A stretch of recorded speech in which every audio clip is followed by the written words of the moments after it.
Во студиото ни пристигне Климентина Добровска и Дамјан Николовски, а со нив зборуваме за следново.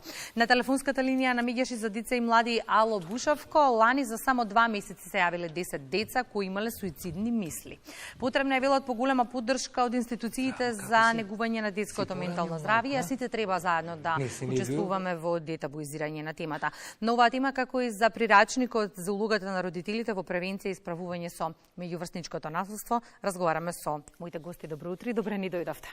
Добро утро јас. Многу теми за кои што сакам да продискутираме. Ајде ќе започнам со последните податоци од Ало Бушевко, дел од нив загрижувачки, па сакам да ги продискутираме. Што вели бројот на повици? Имаме ли зголемување во однос на изминативе години и зашто најмногу се јавувала? Последните неколку години имаме во континуитет зголемување на бројот на дојави на Ало Бушевко, телефонот за деца и млади. За 2023 година ние пред неколку дена го издадовме годишниот извештај за 2023 година, каде што вкупниот број на дојави е 307, од кои што се опфатени 379 деца. Нели, секако во рамки на самиот извештај имаме статистика во однос на тоа колку се машки и женски. Најголемиот дел од нив живеат во урбана средина. Имаше околу 117 момчиња, 107 девојчиња и околу 155 деца имаме со непознат пол. Генерално возраст на која што се движат е од 13 до 15 години, тоа значи дека некаде во тинеџерските години имаме најмногу јавувања. Понатаму следи бројката од 7 до 9 години и од 10 до 12 години. Во однос на проблематиката, зашто имала најмногу повици?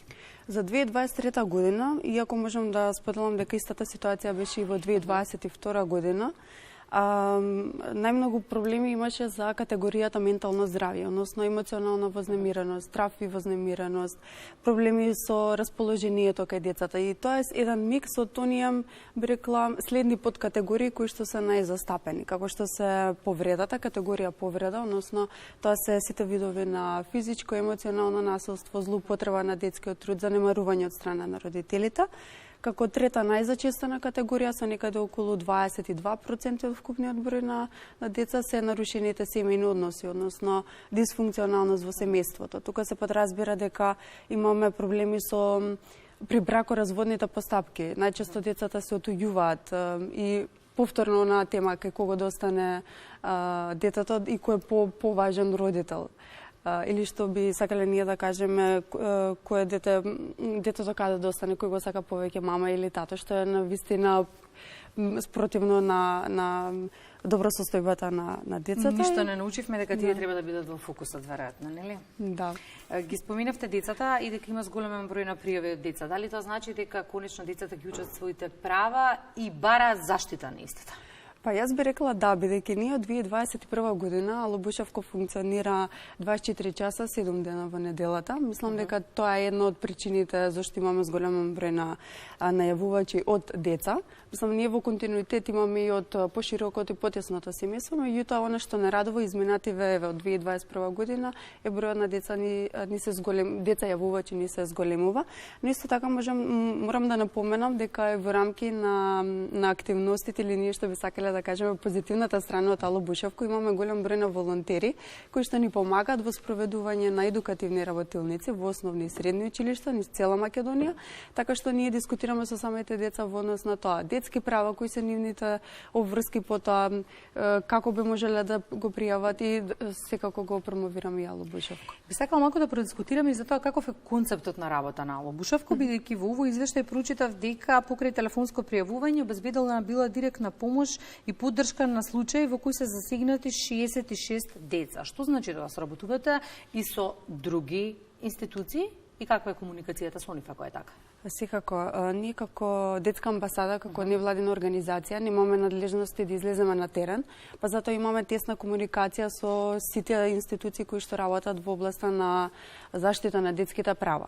Конкретно за случајов со 66 деца, тоа значи дека од детската амбасада за 66 деца се излезени одредени представки до надлежните институции, дали се нели за спроведување на закон или за заштита на децата. Исто така дел од другите ингеренции се и нудење на препораки, упатување до други организации, така да имаме еден микс на соработка. Од целата статистика и извештај кој што го прочитав изминативе денови, и следното прашање ми е поврзано со она што мене најмногу ми исплаши генерално, с големен број на дојави за самоубиствени мисли и самоубиство кај деца, вкупно 10 за 2023 од септември до октомври. Што кажува оваа статистика за нашите деца? Ова е загрижувачки факт, затоа што 10 дојави за 2 месеци и тоа со почетокот на учебната година, септември и октомври, е навистина значителна бројка. Ние исто така како Меѓаш и како детска амбасада бевме загрижени за овој факт, па затоа се обидовме да направиме, бидејќи направивме едно истражување. Во Македонија нема ниту еден прирачник, ниту пак отворена SOS линија или било каков медиум, прирачник или документ кој што ќе помогне и на самите наши волонтери, оператори кои што работат позади телефонот. Замислете да ви се јави од другата страна на слушалката дете кое што сака да се самоубие и вие тука треба да направите разговор кој што ќе го сослушате, ќе биде поддржан и така натаму. Така што ние се обидовме со комората на психолози да стапиме во комуникација, па се надеваме дека еве во теков на оваа година и институциите, но и ние како невладена организација стоиме на располагање за било каква поддршка, да направиме некако водич или прирачник кој што ќе ни биде од помош на сите. Дамјан, во контекст на претходната информација и дојавите на деца со суицидни мисли, колку во позадина поттикнати се од, да речеме, меѓуврсничкото насилство, не само односите во семејството, и колку ова меѓуврсничко насилство, да речеме, беше причина за да го направите прирачникот за улогата на родителите во превенција за справување со истото? Па да, видете вака, сепак некој збориме за самоубиствени мисли, обиди за самоубиство или воопшто самиот до на самоубиство, сепак тоа представува само последица на многу низа фактори, каде што сепак еве ние кога збориме за причините и Меѓаш како партнер организација во делот на промоција на безбедна училишна средина, каде што фокусот ни е баш превенцијата, од тоа да се развие во средината, да има определени фактори што влијаат негативно во самите ученици. Одлучивме да направиме еден прирачник, каде што акцентот не го гледаме на самите родители, но сепак кога го погледнете самиот прирачник, неговата содржина е поделен во два концепти, односно два сегменти. Првото е како да се вклучи родителот, кои се начините и формите, но сепак другиот дел, каде што фокусот е ставен кон позитивното родителство, тоа представува еден пристап, еден начин, предсевредносен пристап, каде што се однесува на еден триаден однос, на еден триаголник, подносно училиштето, родителот и детето. Поточно овој прирачник е баш наменен кон сите овие три таргет групи, сите овие три целни групи во нивно зајакнување, односно градење на еден пристап, еден унифициран или пак ќе кажам вредносен пристап, каде што самиот сите тие може да влијаат во градење на безбедна училишна средина. За ова зборуваме години наназад. Колку е важно семејството, колку е важен образовниот процес, односно наставниците, па и педагогот и психологот во училиштето, колку е важен односот со соучениците, и немаме никакви позитивни придвижувања, баш напротив ни пристигнуваат се полоши статистики. Зошто мислите дека прирачникот ќе направи промена? Па нашето искрено верување, односно ние што Меѓаш го работи со години, е тоа да има една софрност во својата работа, потоа да може да ги опфати сите засегнати страни, односно сите актери, нели кога например збориме за моментот за училиштето. Тоа значи дека фокусот моментално е ставање баш кон превенција, односно кон зајакнување на сите овие засегнати страни, родителите, учениците, како и самите стручни служби во училиштето и наставниците, да се фокусираат и да претендираат тоа дека средината каде што, ајде да кажеме, ќе овозможи да се спречи да се развиваат одредени етикети, нели, обележја, каде што според нас кога веќе се развиваат тие обележја како насилник, жртва, небезбедна средина, можеби дури веќе е предоцна. Така да баш прирачникот е насочен кон тој вредносен пристап, нели, да се препознаат потребите, да се препознаат, нели, кои се врските и правата на секоја засегната страна, за секоја засегнато лице, за да може нели, сепак да возможиме средина која се гради околу самото дете, околу самиот ученик. Велите амбицијата на овој водич е да придонесеме кон култивирање на училишните средини каде секое дете ќе се чувствува безбедно, заштитено, охрабрено да се развива до својот максимален потенцијал. Како ќе го сториме тоа? Со какви активности во пракса ќе се применува прирачникот?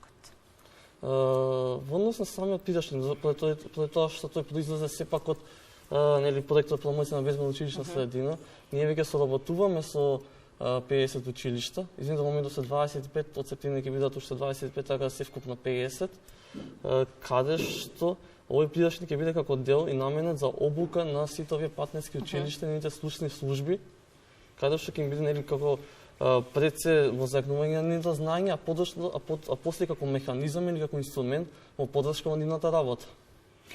Секако треба да споменеме, бидејќи кога ги зборуваме за родителите, не е целта да кажеме дека тие потфрлаат во својата работа, туку да им помогнеме, затоа што многу често децата кои што се жртва на меѓуврсничко насилство, знаат многу добро да го прикријат тоа и никој да не забележи дека тие се жртвите. Како сите ние во системот да си помогнеме за на крајот детето да има бенефит од целата приказна? Убаво прашање. Па видете вака, како што кажав, сепак првично фокусот е кон самото зајакнување, а тоа значи градење на безбедна средина за самото дете, каде што ќе дојде до превенција да се развиваат тие негативни чувства или пак некои негативни влијанија, што нели како Клементина ги спомна кои се последиците од сето тоа.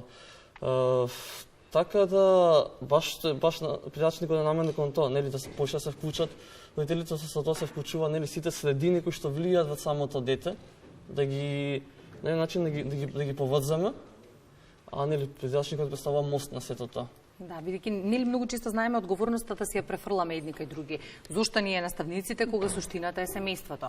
Па ќе речат родителите, па детето поминува најголем дел од времето на училиште, можеби наставниците, педагозите се тие кои што треба да го забележат. Префрлањето на топката не помага никому. Апсолутно, јас би сакала да се надоврзам.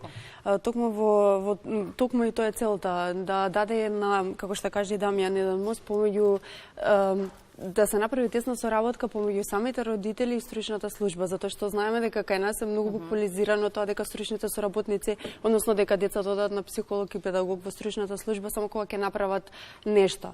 Така што сакаме тоа да го искорениме, односно одењето на кај стручните служби да биде и за било каква потреба и поддршка, разбирање, разговори така натаму, а истото да биде и во рамки на самите родители, така што таа е една соработка која што како што кажавте вие, ќе цели кон најдоброто на, нели, најдобриот интерес на детето. Во однос на детабуизирањето, не знам дали во време кога вие растевте тоа се случуваше, во време кога јас растев, одењето на психолог училишен во рамки на училиштето се сметаше за казна.